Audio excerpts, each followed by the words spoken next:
Welcome back, folks, to the Mailrite Show. This is episode 168. I've got also my great co-host, Robert Newman, with me. Robert, would you like to quickly introduce yourself to the listeners and viewers? I would love to. I'm the founder of Inbound REM, which is a website about real estate marketing, and happy Monday morning to everybody. Oh, great. Well, it's not Monday, it's Tuesday, actually, isn't it? Tuesday morning. Well, you're losing track, Robert. I am losing track. I need a cup of coffee. I need like 3 cups of coffee, actually. All right, there we go. So what we're going to be discussing in this episode, well, we're going to have a discussion about how you can build a community online, just like you build a network in your local community face-to-face. You should be doing that online. And me and Robert are going to be discussing a couple of platforms and a couple of methodologies that will help you do that and build up a powerful online tribe who will then start to refer people to you. That doesn't sound bad, does it, Robert? It does not at all. That would be bad at all for a real estate agent starting off always like 18 months, 2 years in, isn't it? I agree. You're gonna do the heavy lifting on this one though, my man, because I don't know. I know we're gonna talk about NextDoor, and I haven't experienced a lot with NextDoor, and nor have I ever built up my Facebook group. Though I can say on my Facebook stuff, it's been part of my to-do list for about 2 years. So, oh well. So there's real to start off this, and then I'm going to come out with some spill, folks, and then see what Robert thinks of it, and get his feedback on what I'm just about to say. So I'm going to start off with Facebook. You know, obviously Mailrite uses Facebook a lot to get leads to the landing pages that we set up for our clients, and then get them on a list, which then we email and text drip messages to them to hopefully at some stage convert them. So that's the kind of using the power of Facebook advertising to get you leads. But there's a separate methodology that also really works very effectively. And the beauty of it, folks, is you don't have to cough up large money to utilize this methodology, but it does take time and effort. It won't happen instantaneously. But like I say, the beauty of it is it won't hurt your wallet. It just hurt the time that you can spend with your family and friends, right? There's always that balance, isn't it, Robert? Either you pay or you're going to have to do it yourself, and then you're going to utilize your time up, aren't you, Robert? True. Right. Yep. So how do you utilize Facebook effectively? Well, you use groups, but specifically, this will probably work if your marketing, we've discussed this before, to nicheify. I use the word nicheify, to niche. If you're looking at geo-targeted markets, areas in your market, specific areas in your town, city, that you're specialized, that you want to build as the agent that people should come to if they're thinking of selling or buying a house in that specific area. Obviously, your niche doesn't have to be geo-targeted.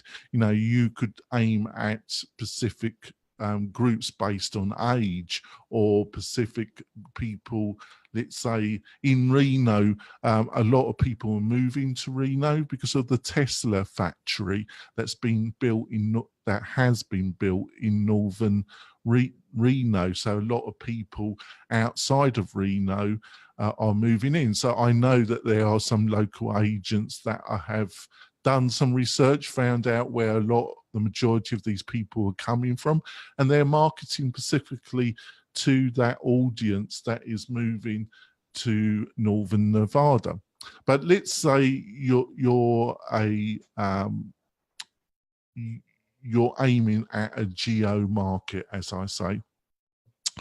So you set up a Facebook group, you set with a title of the geo area that the group is going to be about. And then on that group, you invite people you know that live in that area to join your group. But before that, you've got to set up the Facebook page semi-professionally, have a nice graphic, banner graphic, make the title so anybody would understand that it's about that particular geo area. And then you should have built up some materials that you're going to populate the page before you start inviting people to that page. And what should that content be? That content should be about that geo area. You know, what are the best schools? What are the activities coming up in the area? You know, anything that you think anybody in that particular area would be interested in. Is this making sense, Robert? Sure. Yeah, I'm with you so far. Right. So you also, and then you start inviting people. Your main aim is to produce content, asking questions using, you know, little, populate with as many questions as you can, because you're trying to get people to engage with you. Monitor it every day on your phone using your Facebook app. Start building discussions, and then try, depending on the area, ask those people to invite other people if they think they would find it useful, the information. Normally you'll get people joining the group if you're publishing information that is really useful.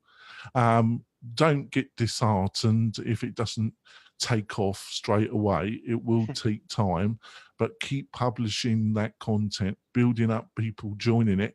And then what I would say is, do not be aggressive. Do not say, oh, you know, have you got any leads? That will just destroy that group. But on the other hand, you're a real estate agent, so post on there, you know, the latest houses you've got on the market in that area. What, you know, is totally legitimate to post information about what's going on around prices and how long houses take to sell connected to that area. What you're trying to do is build yourself as the expert of that area. What do you reckon, Robert? Well, I don't have any experience building up a Facebook group, but I have a lot of experience building up reputation marketing, which is what you're talking about. It's talking about identifying that what you're talking about is a Facebook group with an inbound marketing principle, which is what I do as a core business service. So I can say that with reputation marketing, which is basically where you're identifying, I am an expert, like I am a local expert. I know Reno really well. I know all the baseball teams, the Boy Scouts, how expensive the properties are. And I can tell you for sure that when it comes to putting in content, like when you're advertising through expertise, that's the concept, right? So expertise is anything like a video of the area, a drone shot. You should and could be talking about local areas of interest. An example is that I have my girlfriend's father is actually one of the guys building one of the major developments in Reno. And I know they're having conversations about water rights and things like that are going on up there that are very important to the locals, to the residents who've lived there for a while. So an example of something that you could do is be talking about the ongoing communication, maybe film a few minutes of a city hall meeting and where they're having a discussion, a lively debate about this, at why or how does that relate to property sales. It lets people know that you're boots on the ground, that you are truly a committed local expert to this particular area, that you're dedicated to the issues that resonate with people that are already there. That kind of dedication is what's going to get people to ask you questions that actually do relate to your area of expertise, the things that do matter to you. Unfortunately, as you pointed out earlier in your conversation, it can't be rushed. It can take a while. Like I've got people that have been following me for years through emails and other things, and they've never talked to me. And then finally something comes up and they bring up a conversation, and it can take a long time. However, once that ball starts rolling, you'll be very surprised and impressed. I think I am with my reputation. Like, I've got people contacting me off Active Rain, and which is a blogging platform. I haven't blogged there in like 6 months, but they still reach out to me for something I did previously. They look at my website and they go, "Oh, we can see that you have new content here, maybe not on Active Rain, but here. So here's my question. I found you over here, but I'm going to talk to you here." Same thing works with I would think. I mean, I don't know. Like I told you, I've never actually done one of these groups. I've established one for my company, but never posted any content in it. So that's what I know about inbound marketing. Yeah, and the beauty of it, before we go to our break, is that people search for groups, and it's quite easy to find inside Facebook. It's quite easy to find if they're looking. There's an area in Reno called Arrow Creek. If they put in Arrow Creek group, as long as you tag up your group effectively, it will come up and people will join. They will look at it, and as long as they see it's active and the content is of interest to them, they will join. And the beauty of this, folks, is it's not going to cost you money. So that's a beauty as well.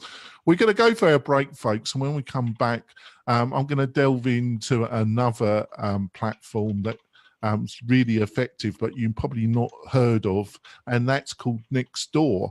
So when we come back after our break, we'll be talking about NextDoor. Back in a few moments.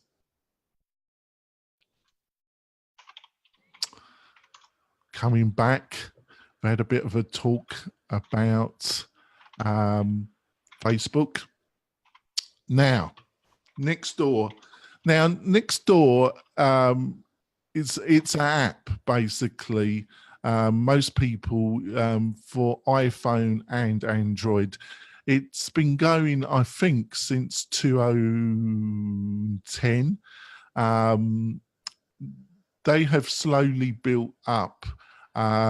Basically, it's an app where if you've moved to a new area, or you want to, most Americans don't really know their neighbours, but people say, but they also want community. So it's a bit of a contradiction there, isn't there? Like in most things in life, there's always these contradictions. But NextDoor, you download it. They also will send you a pack of postcards. They use traditional marketing, which you can then send out to your neighbours, asking them if they like to join you on NextDoor. And they've got other marketing aids to help you. And basically, you set up the page and you just try and build community. And its power is, if people got questions about the neighborhood, if they're looking for somebody, they've got an electrical problem and they're looking for an electrician, if they're looking for some tradesperson to help them, or they can get advice from the people that they've networked in NextDoor. Does that make any sense, Robert? Well, I'm a member, so yeah. Right. But I mean, but carry on, my man. Trumpet loud. Yeah. So they've been growing quite substantially, but quietly. One of the reasons why it's quiet is that it's a private network. What I mean by that is it's not indexed by Google. So the conversations won't be public. You have to be a member of NextDoor. And they do take... basically, they take the conversations quite seriously. The NextDoor team that administrate the system. So you have to sign or tick some documentation. What that basically says that if you broadcast these conversations nilly-willy, there's not too much they can do about it. But what they can do, and what they do is throw you off next door. So they're quite serious about keeping the conversations reasonably private as best you can on a social network that isn't being indexed by Google. But what does this have any relevance to you, the real estate agent? Well, you're not really allowed to really sell yourself on Nextdoor, but you can set up a business page. And it's quite legitimate to talk about the business page and send people to that Nextdoor business page. And on that Nextdoor business page, we'll have your contact details and a link to your website. You should have a website, folks. And you can give people advice. It's quite legitimate to put out a house that's come on the market that you're the agent for. It's quite legitimate to talk about what you're doing and help people. What they don't like is you just advertising blatantly and just being a pain in the backside, basically, about how you do it. How does that sound, Robert? I mean, yeah, sounds about right to me. Like I said, I haven't really used NextDoor, and I have only been on the platform 4 or 5 times, so I certainly don't feel like I'm qualified to make any comments or make any guesses how one would get leads off there. I can tell you that the one big issue that I found kind of funny is somebody was stealing our trash cans and defacing our public trash cans here, and it was really bothering some of my neighbors. Yeah, like which made me learn a little bit more about my neighbors. I one of the issues that they brought up, I was like, I would not have noticed that had you thrown the trash can on top of me. Like, seriously, just would never even occur to me to look. But one of my neighbors was like quite concerned about this like defacing of their public trash can. So which had all these other neighbors chiming in. So the thing about that was like, I was like, wow, my 75-year-old neighbors who've lived here for 45 years apparently use Nextdoor. That's what I well, I took away from that. That's an interesting thing in its own right, isn't it? Yeah, it was. Because what you find, I'm not an expert on Nextdoor. I hope to get somebody. I have a person that I want to get onto the show in the next few weeks that is expert on Nextdoor. And I've had exchange of emails with her, and I think it's a real resource, very linked to Facebook groups that both Facebook groups and Nextdoor, the beauty is it ain't going to cost you any money. So you could build an online community and build yourself as the expert in your community by being active on these 2 areas, and it won't cost you money. And that's why I thought it would have been of interest to our listeners and viewers, Robert. Yeah. I admire your creativity. I suspect strongly. I mean, anywhere there's a group of people, an enterprising inbound marketer can make a name for themselves. That's the one thing I'm certain of. Yep. Craft your expertise, get passionate about something, and anywhere you go, you can. Today, online communities are the same thing as it would have been going to an art gallery or a community gather up back, in another generation. Now, the reason why I push this is that we push at Mailright, we push content, we supply content for your Facebook page. And the agents that are using our system do get engagement. But that is not its main aim, because the truth is, unless you boost some of those posts or do utilize our system and do Facebook paid campaigns, very few people are going to see what you post on your Facebook business page. It's between 1 to 3% of everybody you're connected through your profile or has liked the page or has been on the page or you are linked through your personal profile. It's evened out, but it's a very low percent because they want you to spend money on their platform.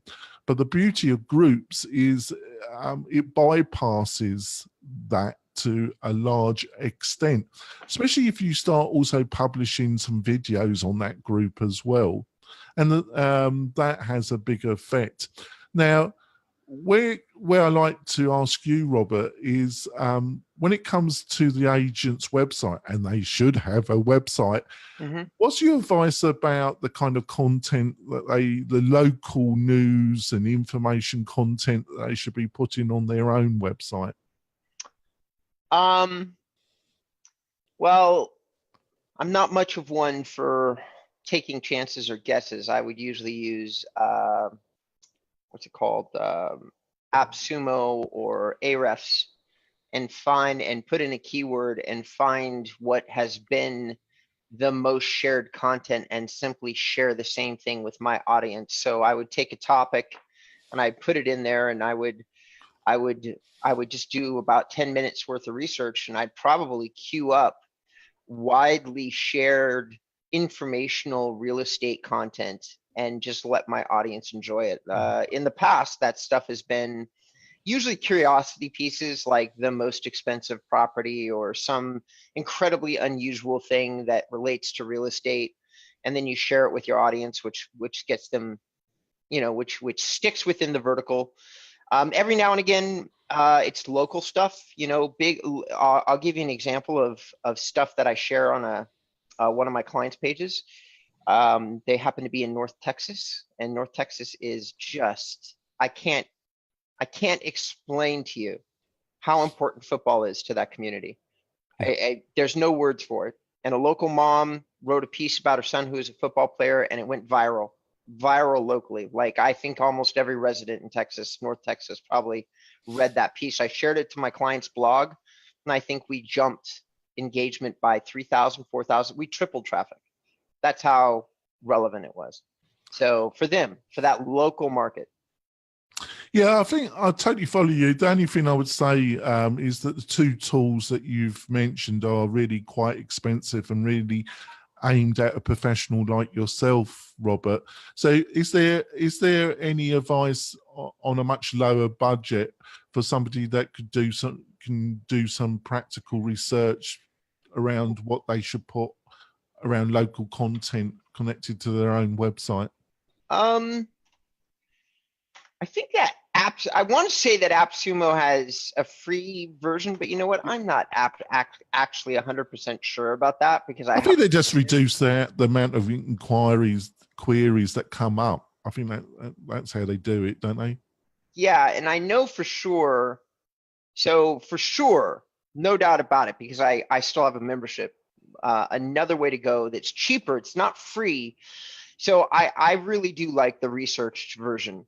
I really do wildly subscribe to not guessing about what you should share across your. Can I give a tip? Sure. Yeah, what I would do, folks, is that most local papers now have a paid gate on them on their digital version. So what I would do, folks, is I would pay I would subscribe to your local paper's website. Like in Reno, Reno has one local paper that dominates the Reno market, and you can read about 3 articles before the pay gate comes up, and you can no longer read any more articles. But as a real estate agent, invest and subscribe to the digital version, and then go on to that website and see what are the trending stories. Find a story about that covers your particular area, and then do a rewrite. Rewrite it in your own. Do not lift the article. That article is copyrighted, and you're getting a lot of trouble. But you've got every right to write about that story, and in your own words, and put it on your own website. Sure. You can also do the same thing with Inman. Inman's not very expensive and is real estate specific. They do a lot of really great real estate related news, which if your audience is tuning into you as a real estate expert can be quite useful. Yeah, but I totally agree with you. The only thing I was focusing on around your website targeting and putting information on the website that's related on your geo-targeted farm area. So that's why I suggested, but what you've just said is also, if you're also going to put some general stories that would show your knowledge around real estate. Let's say, Inman, you took a story around the latest successful. Well, let's say you wrote an article about how you were using Facebook groups and what we've just discussed, or you were using NextDoor. You could actually write a piece about that, and you'd be quite surprised that people will find that interesting, won't they, Robert? Yeah. Well, influencer marketing, I definitely have a single tip for influencer marketing. If you're interested in becoming like local influencers or becoming a local resource for information, the beautiful thing about social is a lot of times we can just simply get away with sharing what other people's stuff is and still build a very good reputation as a curator of other people's information.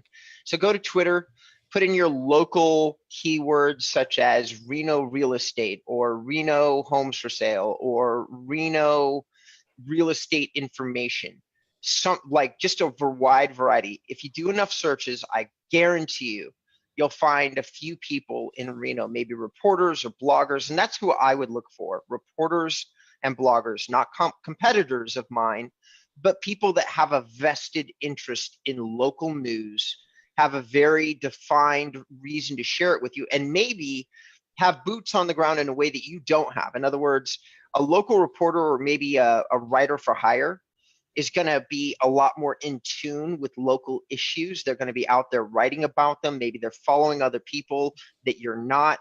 Local centers of influence, like the high school football coach. Maybe he's got a Twitter account. Maybe they know that. Maybe he's tweeting about the team, the game, whatever it is. That would be a person that I would follow and take a close look at their content, looking to curate the pieces that relate to me and my business. And like you said, part of curation could be a rewrite. Yeah, well, it's totally, and they provide the idea. You read the article, you rewrite it, you add your view to it, you add your experience of the area as the real estate person to come to if you're looking to buy or sell in that area. And it saves a lot of time, and it's totally legitimate, isn't it, Robert? Yes, it is. I agree. Right. Hopefully, I think we provided some. I've tried to provide some value, and so you. I think you've done a good job. Robert, how can people find out more about you and what you're up to, Robert? Oh God, we're doing. My blog, as always, is doing some really cool things. You can just go to my blog, inboundrem.com, and I've got a new writer queued up. I'm getting ready to release another batch of content, my last for the year. And I've got some really cool things coming up, so you should check it out. Yep, and if you want to find out more about the Mel Wright product, go to mel-wright.com. Go to and also if you go to the About Us page, you can book a free session with me, and I can do a one-to-one with you and show you how the Mel Wright platform works. And basically, I'm sure you're going to be blown away about how it could help you get leads online using the power of Facebook and effective online marketing in general. We'll be back next week with a guest next week, and we'll be talking about real estate and about how to make you a more successful real estate agent for not only yourself, but for your family. We'll see you next week, folks. Bye.